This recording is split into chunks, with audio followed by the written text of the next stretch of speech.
কিন্তু এই যে মেয়ে, তুমি যে 8-10টা ছেলের সাথে জেনা করেছো, তোমার ইজ্জতের কি হবে? তোমার যে সতীত্ব তুমি নষ্ট করেছো।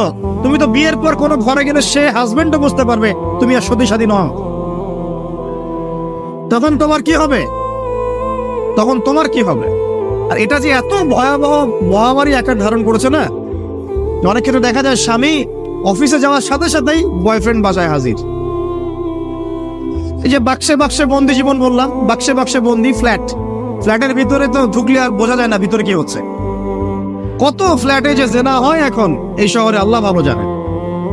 এই ফ্ল্যাটের প্রত্যেকটা ইঞ্চি ইঞ্চি মাটি আল্লাহর কাছে সাক্ষী দিবে। যেখানে যে মাটিতে বসে অবিবাহিত যুবক যুবতী জেনা করেছে আর বিবাহিত যুবক যুবতীরা এবং এই স্বামী স্ত্রী জেনা করেছে, এর ইঞ্চি ইঞ্চি মাটি আল্লাহর কাছে কথা বলবে। এর ইঞ্চি ইঞ্চি মাটি আল্লাহর সামনে কথা বলবে। সেদিন তুহাদ্দিসু আখবারাহা, জমিন তার খবর বলবে আল্লাহর কাছে। জমিনের কোথায় কোন পাপ হয়েছে সব বলে দিবে। এই জমিনে এখানে দাঁড়িয়ে জেনা করেছে, ওইখানে দাঁড়িয়ে মদ খেয়েছে, ওইখানে কাউকে খুন করেছে, জমিন বলে দিবে। একটা কথা এখানে মাঝখানে বলে দেই, যারা অবিবাহিত যুবক যুবতী আছো, এই লেকচার তোমরা যারা শুনছো, তোমাদের মধ্যে কেউ যদি জেনা করে থাকো, অবিবাহিতের কথা বলছি, তোমাদের কাঁধের মধ্যে এখন 100 বেত্রাঘাতের শাস্তি ঝুলে আছে। সূরা নূরের 1 থেকে 3 নম্বর আয়াত পড়ে দেখবে, অবিবাহিত যুবক যুবতী যদি জেনা করে তাদের শাস্তি হচ্ছে 100 বেত্রাঘাত, তাও জনসমক্ষে, এবং এক বছরের জন্য নির্বাসন। এই বিধানগুলো যদি পৃথিবীর কোনো দেশেও না থাকে, আসমানে আছে। মরার সাথে সাথেই এই বিধান কার্যকর হবে ইনশাআল্লাহ। বাঁচার মধ্যে কি একটাই উপায় আছে। এই লেকচার কানে চলে গেছে, অনতি বিলম্বে ওযু করবে। ওযু করে খালেস ভাবে রাতের শেষ রাতে জায়নামাজ বিছাবে। জায়নামাজ বিছিয়ে আল্লাহর সামনে দাঁড়িয়ে 2 রাকাত নামাজ পড়বে। পরে নিজের পাপের কথা স্মরণ করে চোখ দিয়ে দরদর করে পানি ফেলে দিবে। আল্লাহকে সিজদায় গিয়ে বলবে, আল্লাহ আমি জিনা করেছি, আমাকে মাফ করে দাও। আমার এই পাপের কথা কেউ জানে না, তুমি জানো, মাফ করে দাও। এই মাফ নেওয়ার পরে আবার ওই যার সাথে করেছেন ওর সাথে আবার লিঙ্ক আপ করার চেষ্টা করেন না। আসো আমরা জেনা করেছিলাম, আসো বিয়ে করে নেই, এটা সলিউশন না। জেনা করেছেন, আগে তওবা করে ফিরে আসতে হবে, তারপরে পুরো জীবন ইসলামিক লাইফ লিড করতে হবে। আল্লাহ যদি দেখেন যে হ্যাঁ আপনি ঠিকঠাক তওবা করে আল্লাহর পথে চলছেন, আল্লাহ তখন আপনাকে নেককার স্ত্রী দিবে ইনশাআল্লাহ। এই একমাত্র রাস্তা যুবকদের জন্য এবং যুবতীদের জন্যও। যুবকরা না হলে পার পেয়ে যেতে পারে, কারণ একটা কথা সমাজে প্রচলিত আছে না, যে ছেলে মানুষের ইজ্জত তো সহজে যায় না, গোপন হয়ে গেছে, কেউ জানে না, আল্লাহ মাফ করে দিয়েছেন, সে হয়তো পার পেয়ে গেল। কিন্তু এই যে মেয়ে, তুমি যে 8-10টা ছেলের সাথে জেনা করেছো, তোমার ইজ্জতের কি হবে? তোমার যে সতীত্ব তুমি নষ্ট করেছো। তুমি তো বিয়ের পর কোনো ঘরে গেলে সে হাজবেন্ডও বুঝতে পারবে তুমি আর সতী সাথী নও। তখন তোমার কি হবে? বিবাহিত যারা আছে, এই যে দেবর আর ভাবি, এই যে শালি আর দুলা ভাই, মধুর সম্পর্ক না এগুলা? দাঁড়াও, এগুলো মধুর সম্পর্ক। দেখা যায় সুবহানাল্লাহ, এই যে আমার এখানে ফোন আছে না, আমাদের অফিসিয়াল পেজ আছে, অফিসিয়াল পেজে যত প্রশ্ন আসে দেখি ম্যাক্সিমাম জেনা কেন্দ্রিক, ব্যভিচার কেন্দ্রিক, পরকীয়া কেন্দ্রিক। একজন প্রশ্ন করেছে যে দোলা ভাইয়ের চরিত্র এত খারাপ ছিল, আর ওই মেয়ের বয়স তখন কম ছিল, 13 বছর বয়স। 13 বছর বয়সের মেয়ের দিকে সে চোখ দিয়েছে। যাকে বিয়ে করেছে তার সাথে তো সম্পর্ক আছেই, যাকে বিয়ে করেছে ওর সাথে তো সম্পর্ক আছেই। তারপরে আপনার শালীর সাথে সম্পর্ক। এখন শালীর সাথে তার 2 বছর ধরে সম্পর্ক করার পর সেগুলোর ভিডিও ধারণ করে তাকে ব্ল্যাকমেইল করছে যে যদি আমার সাথে খারাপ কাজে সে রাজি না হয় তাহলে এই ভিডিওগুলো ভাইরাল করে ফেল। এই যে অনলাইনের যুগ, এখন তো মানুষ নিশ্চিন্তে মানুষ যে একটা প্রাইভেট লাইফ লিড করবে সেটাও করতে পারে না। প্রাইভেট লাইফের সবকিছু রেকর্ডেড হয়ে যায়, হয় না? এটা একটা ফিতনা, মহাফিতনা। সে রেকর্ড করেছে, এইভাবে ব্ল্যাকমেইল করে এই শালীর সতীত্ব নষ্ট করলো। 1 বছর 2 বছর না, 3 বছর ধরে। এখন এই মেয়ে প্রশ্ন করছে পেজের মধ্যে যে এখন তার মানসিক অবস্থা এতই খারাপ, সে জিজ্ঞাসা করছে আমি যদি আত্মহত্যা করি তাহলে আমার পাপ হবে কিনা। এই মেয়েটা যদি আপনার বোন হতো কি করতে না? আল্লাহ না করুক এই মেয়ে যদি কারো মেয়ে হতো তাহলে কি করতেন আপনি? আপনার কাছের কেউ হলে আপনি কি করতেন? এখানে ওই শাস্তিটা না বলে সামনে যেতে পারছি না।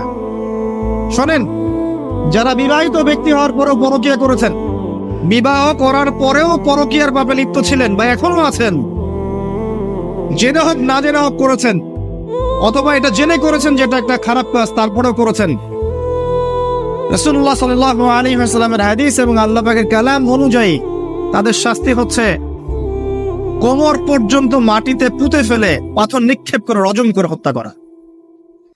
ইসলামিক যদি কোনো রাষ্ট্র থাকতো বা এটা যদি হতো, বা এটা যদি ইমামুল মাহদির যুগ হতো বা ওমর রাদিয়াল্লাহু আনহুর যুগ হতো, তাহলে এই শাস্তির বাইরে আপনি চলতে পারতেন না যদি এটা প্রমাণ হতো। এই শাস্তি যদি দুনিয়াতে কার্যকর নাও হয়, আপনি যদি তওবা না করে মারা যান, তাহলে কিয়ামতের মাঠে এই শাস্তি আপনি ভোগ করবেন। খুব মজা লাগছে পরকীয়া করতে। সকালে একটার সাথে, দুপুরে একটার সাথে, আজকে একজনের সাথে রাত কাটান, কালকে আরেকজনের সাথে রাত কাটান, খুব মজা পাচ্ছেন। রাত্রেবেলা মদ খান আর হোটেলে রাত কাটান, সকালবেলা আবার অফিসে যান। আমাদের শহরের এগুলা কালচার কোত্থেকে আসলো? এই শহরকে পবিত্র করবে কে এবং এই শহরের আসল রূপগুলো স্পষ্ট করবে কারা? খুব মজা পাচ্ছেন এগুলোতে। সুবহানাল্লাহ। একটা বিষয় বুঝাই, ইসলামে কেসাস আছে, কেসাস। মনে করেন আমাকে কেউ হত্যা করেছে, আপনি তাকে হত্যা করতে পারবেন। মনে করেন আপনি কাউকে হত্যা করেছেন, ঠিক আমাদের লজের মতো, কেউ যদি কাউকে হত্যা করে তাকে ফাঁসি দেওয়া হয় না, এরকমই কেউ যদি কাউকে হত্যা করে, ইসলামের বিধান কেসাস করা, মানে হাতের বদলে হাত, চোখের বদলে চোখ, কানের বদলে কান, নাকের বদলে নাক, জানের বদলে জান, যদি প্রমাণ হয়। কিন্তু এখানেও হত্যাকারীর বাঁচার সুযোগ আছে। কিরকম? মনে করেন আপনি আমার পরিবারের কাউকে হত্যা করেছেন, আল্লাহ না করুক। এখন আপনি এসে আমাকে ক্ষমা চাচ্ছেন যে আমার ভুল হয়ে গেছে, আমি মুক্তিপণ, রক্তপণ দিব, আমাকে মাফ করে দেন। এখন আমাদের পরিবারে কি আপনাকে বললো ঠিক আছে আপনাকে মাফ করে দিলাম, আপনার কেসাস করার দরকার নেই, আপনি রক্তপণ দিয়ে দেন, তাহলে আপনি বেঁচে থাকার সুযোগ পেলেন। কথা বুঝতে পারছেন? একটা হচ্ছে মুরতাদ। মনে করেন কেউ ইসলামের কিছু বিষয়কে অস্বীকার করেছে, তাকে জেলখানায় বন্দী করে রাখা হবে, সুযোগ দেওয়া হবে যে আপনি কি এগুলো জেনে শুনে বলেছেন নাকি এর উপর অটল থাকবেন না ফিরে আসবেন। সে যদি বলে না আমি তওবা করলাম, আমি এগুলো থেকে ফিরে আসলাম, ও বেঁচে থাকার অধিকার পেয়ে গেল। কিন্তু বিবাহিত ব্যক্তি যারা ব্যভিচার করেছে, বিবাহিত ছেলে বা মেয়ে ব্যভিচার করেছে, তওবা করে যদি ফিরেও আসে, রজমের শাস্তি থেকে বাঁচার কোনো সুযোগ নাই। আল্লাহর কাছে ক্ষমা চান, ইস্তেগফার করেন। জেনার ফলশ্রুতিতে সমাজে মহামারী নেমে আসে। জেনা, পরকীয়া, অশ্লীলতার কারণে সমাজে এমন সব রোগ ব্যাধির উদ্ভব হয় যেগুলো কখনো ছিল না।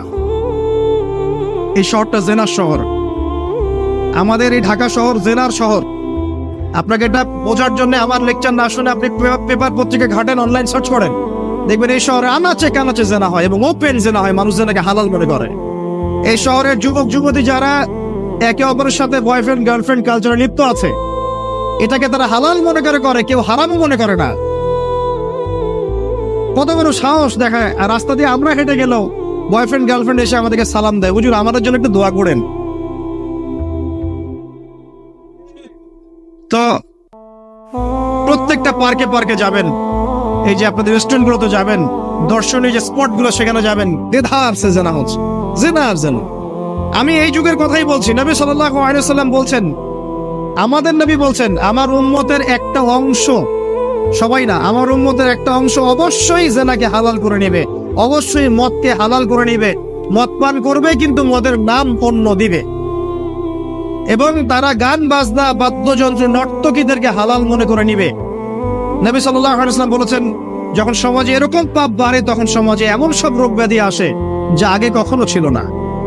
এবং এদের ব্যাপারে নবীজি বলেছেন, একদিন সকালবেলা আল্লাহ পাক এদেরকে বানর এবং শুয়োর বানিয়ে দিবেন। কিয়ামতের আগে এই ঘটনাও ঘটবে, বিকৃত হবে। ভূমিধস, ভূমিকম্প, ভূমিধস এবং আকৃতির বিকৃতি, এগুলো আযাব আসবে আল্লাহর কাছে, আল্লাহর পক্ষ থেকে, এই জেনা, এই ব্যভিচার, এই পরকীয়া, নোংরামি, অশ্লীলতার কারণে।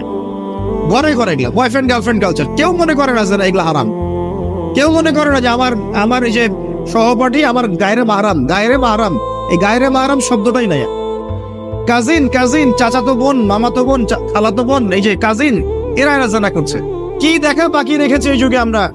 এই যুগে আমরা দেখছি যে নিজের মেয়ের সাথে পিতার শারীরিক সম্পর্ক। পেপার পত্রিকা পড়েন, একটু অনলাইন ঘাটেন, দেখেন কোন যুগে আছেন আপনি। সমাজের ন্যায় অন্যায় হক বাতিলের মানদণ্ডই উল্টে যাবে। মানুষ ন্যায়কে অন্যায় মনে করবে, অন্যায়গুলোকে ন্যায় মনে করে নিবে। কোনো মানদণ্ড নাই, কোনো মানদণ্ড নাই। আমাদের শহরের এই অবস্থা, শান্তিতে কিভাবে ঘুমাবেন আপনি? নিশ্চিন্তে থাকবেন কিভাবে? কখন যে আল্লাহর গজব চলে আসে। কোরআনে একটা আয়াত আছে, যখন আল্লাহ পাকের গজব আসবে তখন শুধু জালেমদের উপর খাস করে আসবে না। আলেমদেরকে জিজ্ঞাসা করেন, আলেম ওলামাদেরকে জিজ্ঞাসা করেন, যখন আল্লাহর গজব আসবে জালেমদের উপরে শুধু খাস ভাবে আসবে না, সবার উপরে আসবে। আমি খুব ভালো মানুষ, ওয়াজ করছি, নসিহত করছি, পার পেয়ে যাবো এমন ভাবার সুযোগই নাই। আপনাকে আপনার সাধ্য মতো অন্যায়ের প্রতিবাদ করার চেষ্টা করতে হবে। লাতা'মুরুন্না বিল মা'রুফ, নবীজি বলছেন অবশ্যই তোমরা সৎ কাজের আদেশ করো। ওয়ালা তানহাউন্না আনিল মুনকার, অবশ্যই অসৎ কাজে নিষেধ করো। আও লা ইউশিকান্নাল্লাহু আন ইয়াবআসা আলাইকুম ইকাবাম মিন, অন্যথায় আমি আশঙ্কা করি তোমাদের উপর আল্লাহর পক্ষ থেকে বিশাল গজব আসবে। সুম্মা তাদউনাহু, এরপর তোমরা সবাই আল্লাহর কাছে দোয়া করবে, আল্লাহ গজব সরিয়ে দাও, সরিয়ে দাও। লা ইউস্তাজাবু দুআকুম, তোমাদের দোয়া কবুল করা হবে না। নবী সাল্লাল্লাহু আলাইহি ওয়াসাল্লাম বলেন, মান রাআ মিনকুম মুনকারান, তোমাদের মধ্যে যে কেউ হুএভার হি ইজ, যে কেউ যদি কোনো মুনকার, নোংরা গর্হিত কোনো কাজ দেখে, তাহলে যেন ফাল ইউগাইয়ির বিয়াদি, তার সামর্থ্য থাকলে হাত দিয়ে যেন ঠেকায়। সামর্থ্য থাকলে হাত দিয়ে যেন ঠেকায়। যাদেরকে আল্লাহ পাক হাত দিয়ে ঠেকানোর ক্ষমতা দিয়েছেন তাদেরকে আল্লাহ জিজ্ঞাসাবাদ করবেন, কেন ঠেকালে না তুমি? জেনার লাইসেন্স দিলে কেন? মদের লাইসেন্স দিচ্ছ কেন? ঠেকালে না কেন? তুমি অন্যায় কাজকে ঠেকালে না কেন? যদি তুমি না পারো, ওয়াইল্লাম ইয়াস্তাতি, যদি সে না পারে, তাহলে ফাল ইউগাইয়ির বিলিসানি, তাহলে যেন মুখ দিয়ে সেটা প্রতিবাদ করে। এই যে মুখ দিয়ে প্রতিবাদ করার ক্ষমতা আলেম ওলামার আছে, যাদের হাতের ক্ষমতা নেই, মুখের ক্ষমতা আছে। সেটাও যদি না পারে, ওয়াইল্লাম ইয়াস্তাতি, সেটাতেও যদি সে সক্ষম না হয়, ফাবিকলবি, তাহলে যেন অন্তর দিয়ে ঘৃণাটা পর্যন্ত করে। ওয়াবিযালিকা আদআফুল ঈমান, এটা হচ্ছে ঈমানের সবচেয়ে নিকৃষ্ট একটা অবস্থা, সর্বনিম্ন অবস্থা। এর নিচে ঈমানের কোনো অবস্থাই নাই। তার মানে অন্যায় দেখে আমাদের যাদের মনে কোনো ফিলিংসই কাজ করছে না, তার মানে আমাদের ঈমান নাই। আসলে সহজ কথা, ঈমানের সেই তেজ নাই আমাদের মধ্যে। আসুন, একটা ব্যাখ্যা এটাও হতে পারে, সমাজে ন্যায় অন্যায় হক বাতিলের মানদণ্ড উল্টে যাবে। একটা জায়গায় যাচ্ছি, তার আগে একটা কথা বলতে ভুলে গেছিলাম। এখন